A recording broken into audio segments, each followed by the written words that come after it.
and welcome to another episode of CXCY, brought to you by our friends at ClueTrack.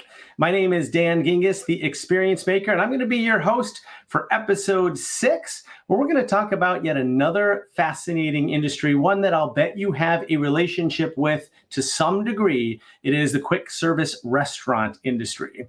As usual, we have brought on the top experts in the world to discuss this with us, and I am super excited to introduce you to both of them. First off, we have Deborah Philips, who is the Group Manager of Digital Customer Experience at a company called Starbucks. Deborah, welcome to the show. Nice to be here. Thank you.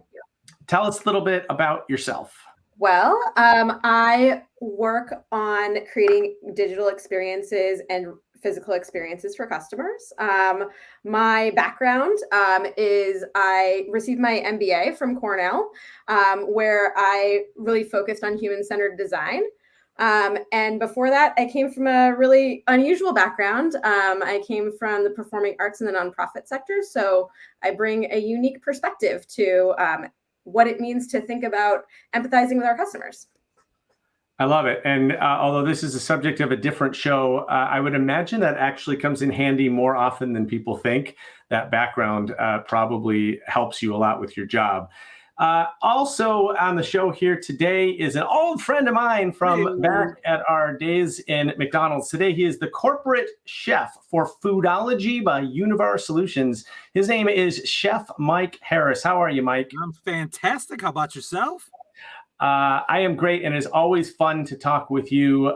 We have so many stories in common, and obviously your time, both at your current role, but also back at McDonald's, will be useful in this conversation. Tell us a little bit about you, and remind me of your lengthy title from McDonald's. Sure. So I have been a R&D chef now since way back, so like 18 years or so, developing all kinds of products, not only for supermarkets, chain restaurants, schools, hospitals, anything you could think of. I was the manager of culinary innovation for the U.S. menu at McDonald's while we were there together. Left there, and then you might have seen me in some Wendy's commercials, because what would a former McDonald's employee, what should they do after McDonald's? Go to a competitor and promote their stuff. And then now I work for Foodology by Univar Solutions, a very large global ingredient supplier. Fantastic. So as I said, we've got the experts in the field here. I will try to fill in on some customer experience ideas as we go along with this, but our experts here are going to talk to us about QSR. Now, as usual, we also have the benefit of some amazing data from our friends at ClueTrack. And this time they have looked at 128,000 customer reviews from everywhere over the last year, ending in July. And they looked at 19 different quick service restaurant brands. So this is unbelievable amounts of data that we're going to distill down into some fascinating insights for you today. And at the end, we're going to share some takeaways that will apply no matter what business you're in. We understand that not everybody watching here is in the fast food or quick service restaurant business. That's okay. You're still going to get a lot of value out of the discussion today. So about the study, you can see that McDonald's does play an outsized role in the number of reviews due to its size, but you can also see tons of other restaurants that you probably recognize the name of. And it just turns out that that more males than females appear to leave ratings and reviews of QSR restaurants. That were taken, again, from lots of different places during the past year. So I'm going to start with our first quiz to Deborah and to Chef Mike. And don't worry, there's no wrong answers. We're just having fun here.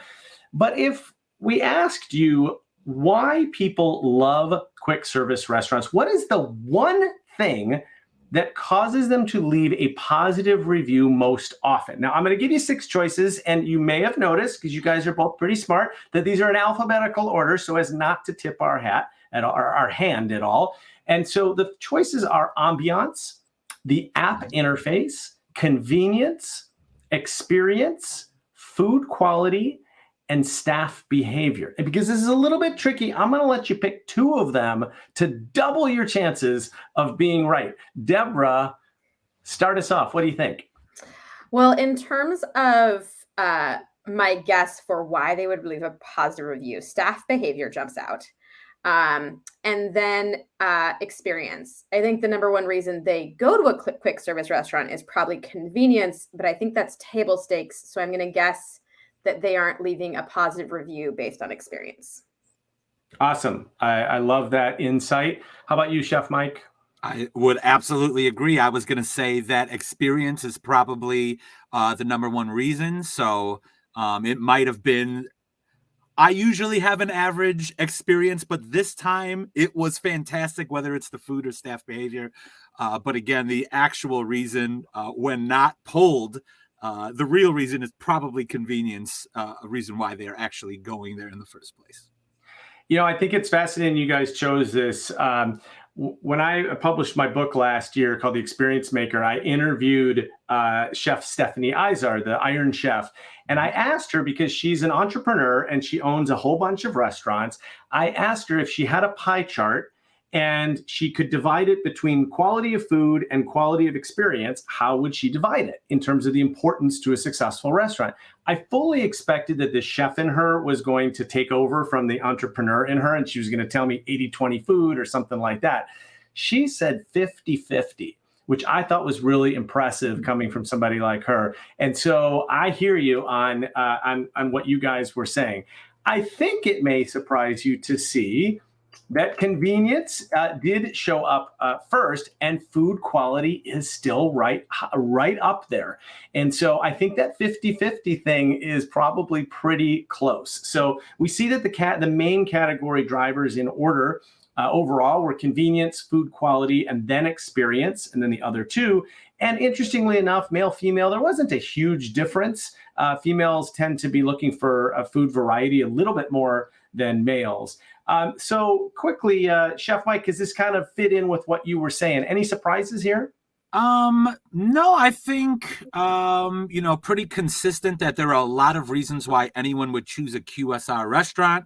Many of them are not the food themselves, the food quality. No one is going to say that McDonald's is the greatest burger on the planet. However, the consistency, getting what you expect at a specific a speed or a specific price point, or all those things are usually factored into why somebody would make that decision. But it's makes a lot of sense that the convenience of it being a very busy country, our consumers want things ASAP. So it being convenience makes a lot of sense of why that would be number one. And Deborah, when I think of convenience, I think of speed as part of it. I also think of locations. Is it easy to get to? Are there enough of them around? What do you think of when you see convenience? Oh, convenience has so many components. And convenience is different to different people, and convenience is different in different moments in your life. Convenience when you've got some kids in the back seat is not having to walk into the restaurant. Convenience when you're, on your way to work is a parking space to pull in and grab that order. So convenience is lots of different components of the experience that look different for different people, and it isn't just speed. I would say too that especially dealing with coffee fanatics who want a highly customizable 3 creams, 2 sugars, a pump of this, 3 pumps of that. The convenience of how to get that order through and accurate is a little different than, let's say, a McDonald's consumer who I want my cheeseburger as quick as possible. So I could see where, depending on the consumer and the brand, what convenience might look like in that scenario could very much be different as well.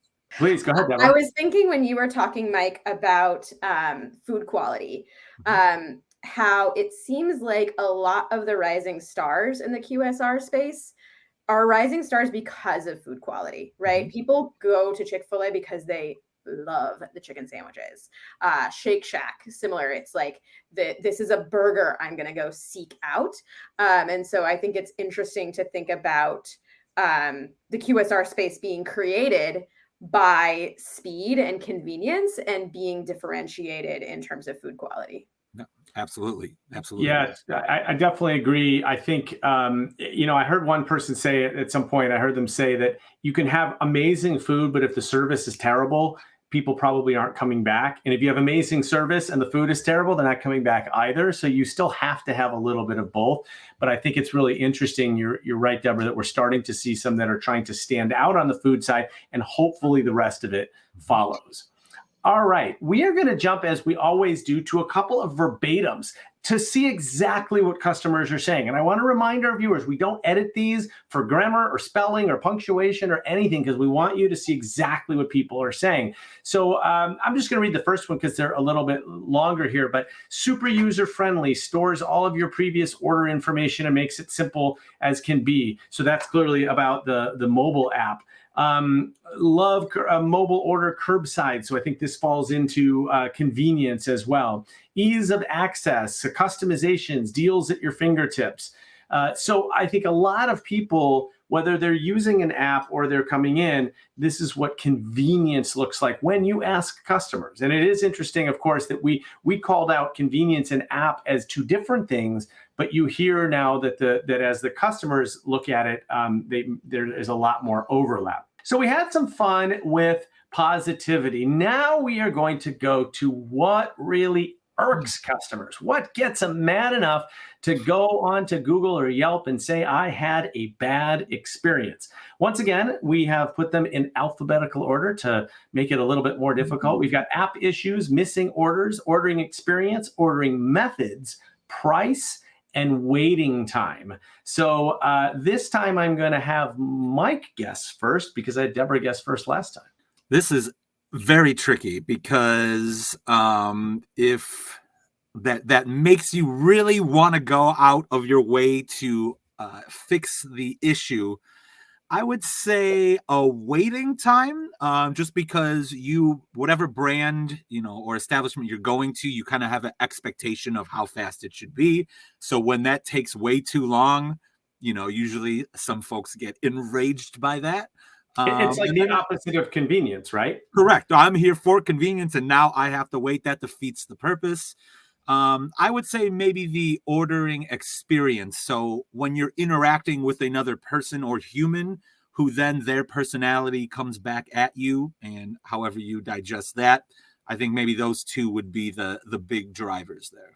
Okay, great. I love those choices. Deborah, are you going to agree with Chef Mike, or are you going to... I was also thinking wait time is one of my top two. Missing order feels like it would definitely drive people to write a review. The frequency of that might not make it a top reason. And I was thinking, based on the last 6 months, price could also be a top driver given inflation lately. So just to have different choices, even though I do think wait time's probably in the top two. I'll go with price and missing order. Now, I love that the digital customer experience person does not go for app issues, because that's definitely not creating any negativity, right? I almost chose that one because not only is that a frustration, but they've already got their phone in hand. And so really, I was going to say, if the app's not working, it's probably the phone, and then they can't write the review because their phone is not working. But that would be nice, wouldn't it? All right, let's go to the top reasons for negative customer experience. It is ordering experience and app issues. They showed up the most. Again, this is on 128,000 reviews. That doesn't necessarily mean it's true for every single brand every single time. It just happens to be the two things that came up the most in our analysis. And so with the ordering experience, we're now looking at some subcategories that are classified by ClueTrack. And so we see people talking about how difficult it is to order, or that it gets canceled, or that they can't finish it. With app issues, we see it crashing, or that it's slow, or that it glitches. And these are standing in the way of people placing an order. And I want to put this one to you, Deborah, because I think it's really fascinating when we think about the concept of, hey, the customer is here because they want to order something from us, and we're standing in their way. So talk a little bit about that concept and how important it is to figure out how to make this as easy and convenient as possible. what's interesting, like customer expectations are constantly shifting. Rewind 8 years, I don't know, 10 years, whatever it was, like ordering from our phone wasn't even an option. And yet we create convenience in these new ways that, becomes patterns of behavior, that becomes a part of your routine, a part of your day. And when we get it wrong, it's very frustrating, right? Like you're like, that was the time I had for my lunch break. Now I don't have food because I tried to order. That's all the time I had. You screwed it up. And we've kind of taught customers that they can come to expect this from us. And then if we can't deliver on it because of a technical issue or whatever, we're no longer filling that convenience space, right? And I think the past few years, the QSR industry has struggled to keep up with the changes in customer behavior, frankly, that are enabled by tech. The tech were sometimes customer behavior is just sometimes a little bit fast to adapt, especially in the pandemic when everything changed. People were ready to change. They were ready to take on new behaviors, and so everyone felt the need to launch all these digital apps, digital mobile ordering, digital delivery, et cetera. But that doesn't mean that every single store, every single QSR is capable of actually maintaining that experience all the time. Yeah, one thing I would add to that, Deborah, I think is if we go back to that list of 19 brands that we were looking at, all it takes is one of them to innovate around an app and make it easier, or to link the rewards program in a fun way. And now everybody wants that at all of the places they go. And I think that competition probably keeps everybody on their toes. Chef Mike, I know this isn't necessarily your area of expertise, but I also know that when we were at McDonald's, we thought a whole lot about ordering and the kiosks and making the app, different ways to place an order. And maybe even coming from a food perspective, if you want, the different combinations that people can order, and the guy that doesn't like pickles versus the guy that wants extra pickles, and having to navigate all that is, in my mind, part of the ordering experience. But how did you take that with ordering experience and apps showing up as the two sort of most annoying aspects? I thought that was very interesting, especially to that point that this is somewhat more of a recent issue of the technology failing. It reminds me of the story of, somebody boarding an airplane, not knowing that there was Wi-Fi on it. So they're awesome. We've got Wi-Fi. Oh, but the Wi-Fi is down. Now you're going to complain about a thing you didn't even know existed or happened there. So I think the way that a lot of QSR operations are being set up now is, although they are trying to make it easier to order, easier to customize your order, every company is going through menu simplification, reducing menu items. So that way a consumer thinks they have a lot of choice. However, operationally, it is a lot easier because they may have a more limited menu. They're cross-utilizing ingredients better. So I think those things come together pretty nicely, where even that technology could almost not inhibit you from wanting a variety of choices, but that technology can guide you in, I know what you want, just get your normal order and let's go through there. So I think the way that technology plays into this experience is still somewhat evolving on how do we best handle all these different types of consumers that want to use digital or still want to go up to a front counter and talk to a person. So I think it is fluctuating just like everything else. All right, well, let's go to, once again, what our customers are saying. I can't make any orders at all using the add to cart. It doesn't work, can never place an order, and it kicks me back at a payment screen with an error. The coupons don't work. I always have to go in the store anyway. How is it possible that on such a small order, there are 4 missing products? Now, Deborah, you brought that up before. That is the most annoying thing, but probably doesn't happen quite as often. So these, again, and I love reading these because I think when you actually hear the literal voice of the customer, you start to see, okay, we are creating an experience here that probably wasn't intended. We didn't mean to make it difficult to add to the cart or to have the app crash or whatever, but that's what's happening. And I always like to say that when people complain, they do so because they care. They want you to fix the problem. If they didn't, they would already be on to your competitor and they just wouldn't even take the time. So I think that complaints can be super valuable, and digging into that voice of the customer is so important. There we I go. was going to say that in let's call it old-fashioned, like in old world, before so many ways to digitally order, if a customer had an issue, the employee was right there to make it right. And when you're having an app experience issue, there's no one there to see you to make it right. And so your only recourse is to raise your hand versus via like digital reviews and things like that. And so I think I think your point is exactly right. People are saying something because they want it fixed. And it's just more challenging when you're running a brick and mortar business to do service recovery when you can't see the customers. Very great point. Yeah, great point. All right, so we're going to dive in a little bit deeper to some additional data here. And I'm just kind of curious. I'm just going to want some of your initial thoughts. We don't have to go quite as deep in as we did with the positives and the negatives, but I just want to kind of walk through a few things that we found. And if there's something that's surprising or interesting to you, feel free to pipe in. So we decided to look at the 4 Ds of the QSR industry, which are digital ordering, drive-through, digital payments, and delivery. Now, when we looked at digital ordering over the span of an entire year, what we see is that mobile app is continuing to, is not only leading the pack, but is also continuing to grow. I thought it was kind of interesting how big this actually was. Obviously, the pandemic accelerated it. But 59% of, again, the way to look at this is that 59% of the 128,000 people that left reviews and who mentioned which way they were placing an order mentioned using the mobile app. So, Deborah, real quick, because you're in this space, surprising or no?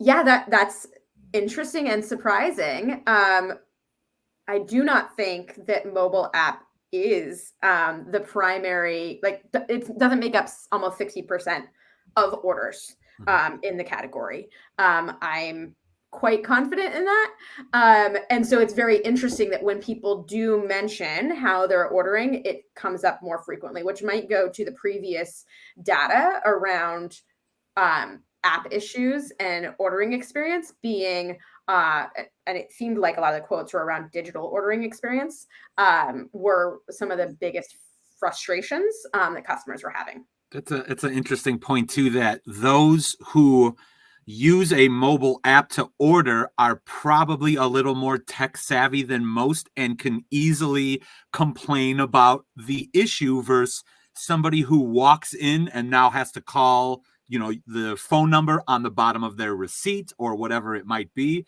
It's almost like that the, profiling the consumer who is using a mobile app probably can easily complain about it.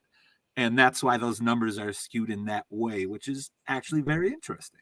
So there's a convenience factor there too, right? It's more convenient to leave a review. Complain about this because I'm already in your app doing whatever. Yes, I love friction-free frustration expression. Fair enough. I love it. All right, let's move on. We got to use somewhere. The drive-through. Again, for people that mentioned their mode of eating. So, obviously, if somebody doesn't say it, we don't know where they went. But what's interesting is that people don't tend to call out that they were dining in or that they picked it up or that it was a carryout order. But man, they call out all the time that they are going through the drive-through. So I thought that was really interesting. And we saw that trend, we saw that not only is it high up, but it has stayed really consistent.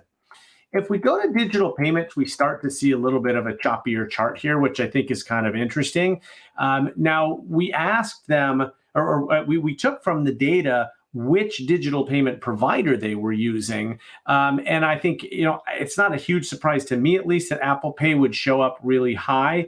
I was surprised at PayPal. I didn't know I could even pay at a QSR with PayPal. And Google Pay and Samsung Pay were coming in a little bit lower down. But we show this mostly because the idea here is we can dig into this data so deeply and find out these aspects of the experience that don't necessarily come to the surface really highly, or very often. And so obviously a payment method, we saw that it didn't show up as a top either happy part or concern, but it certainly is a part of the puzzle. I know when I worked at Discover Card, for example, it always irritated me when there were restaurants that didn't accept Discover. That was the way that I wanted to pay, and they didn't want me to pay that way. And so that created a frustration. So the payment method is a piece of the puzzle. One other story I'll tell you really quickly, because I just wrote a blog about this. I went to a restaurant in San Diego, a breakfast restaurant. And when they gave me the bill was attached to a fork, and a physical fork. And there was a sign on the bill, a note that said, "Fork it over." And I thought that was so clever, and it put me in such a great mood that, of course, I over-tipped the waiter, because I was like, now I'm really happy with this place. It was a great meal. But they actually found an opportunity to make the payment part into an experience, which is so hard to do. Let's face it, that's not the favorite part of anybody. And they made it into an experience. So what I love about that is that even with something as mundane as payments, we can turn it into an experience. I know from my own personal consistent usage that it is so easy to pay for my drink at Starbucks that's part of why I go so often, because I just have to pull out my phone. It doesn't matter if I leave my wallet in the car or don't even bring it with me. And that part of it becomes part of the positive experience for me.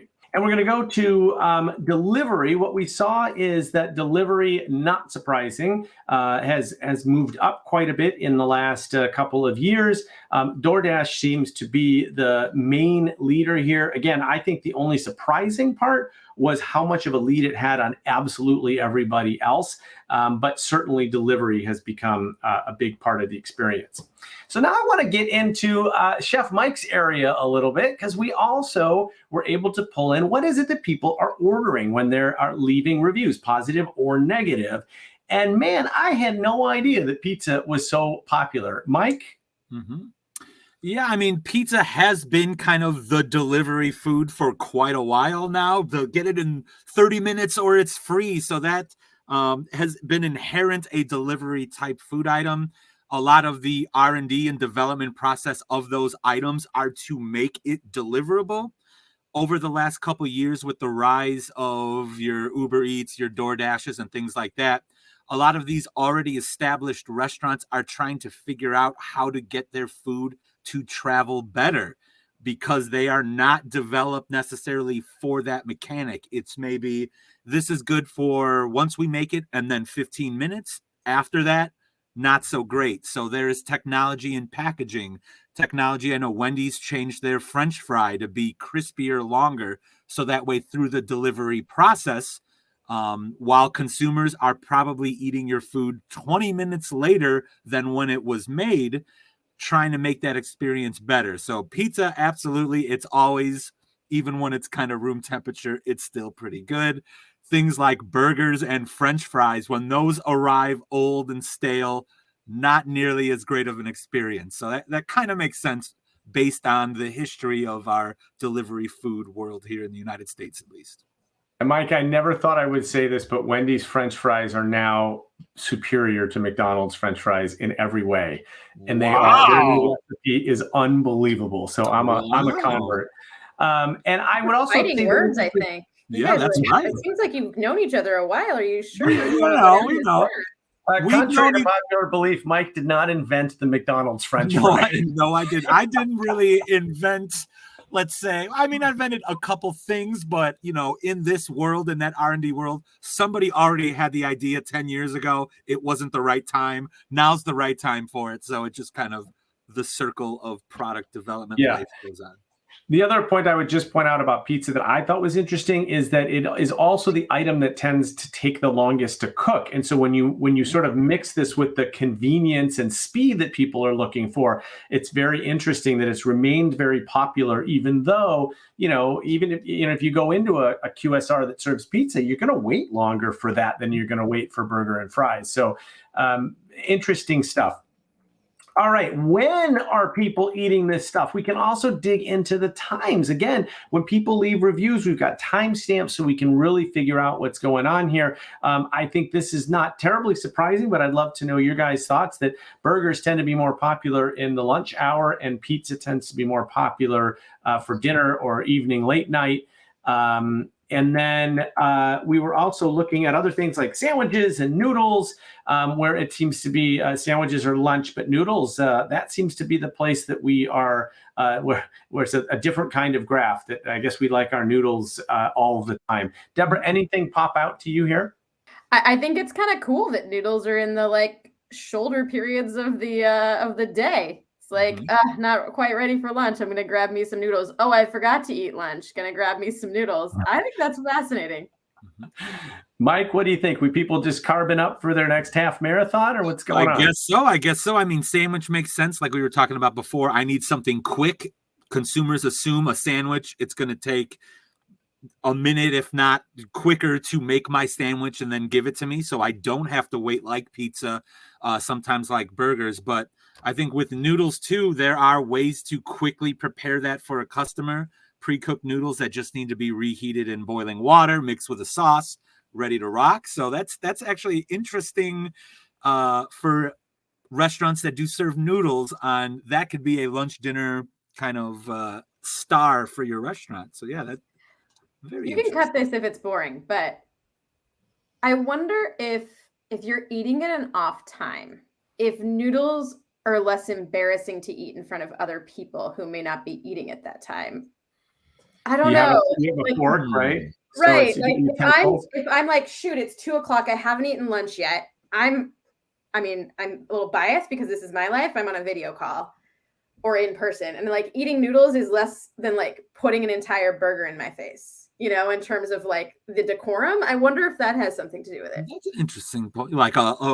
People are more into small bites, being able to appropriately eat things off camera without getting all over versus a monster New York slice of pizza that's coming in the frame. That makes a little bit of sense there for sure. That's awesome. Amazing that you guys are thinking about today's world where so many people are remote, and that does, I'm sure, change eating habits. All right. One more thing I wanted to share with you guys, because I thought this was really interesting as we dug into the data. There were a couple of trends that showed up that maybe we hadn't predicted. We definitely saw a big increase in volume for promotions and deals. And a lot of discussion about healthy food options, which, let's face it, depending on where we're talking about at a QSR, that's not necessarily the reason that we're going. But there seems to be a lot more demand for that. And you can see even in the healthy food options, there's some subcategories around vegan and vegetarian options, gluten-free, that sort of a thing. Mike, I'm going to start with you here on at least on the healthy food. Is this something that you're seeing as well?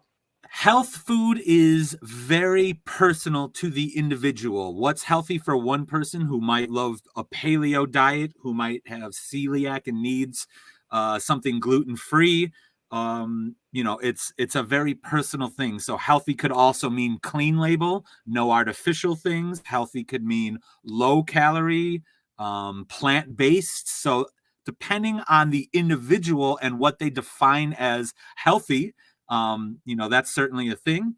Also, marketing wise and healthy halo in any kind of evaluation like this, some folks might think they are eating healthy and actually are not. So if somebody says, you know what, I'm removing butter from my diet and I'm going to consume olive oil instead. Okay, that is a healthier option.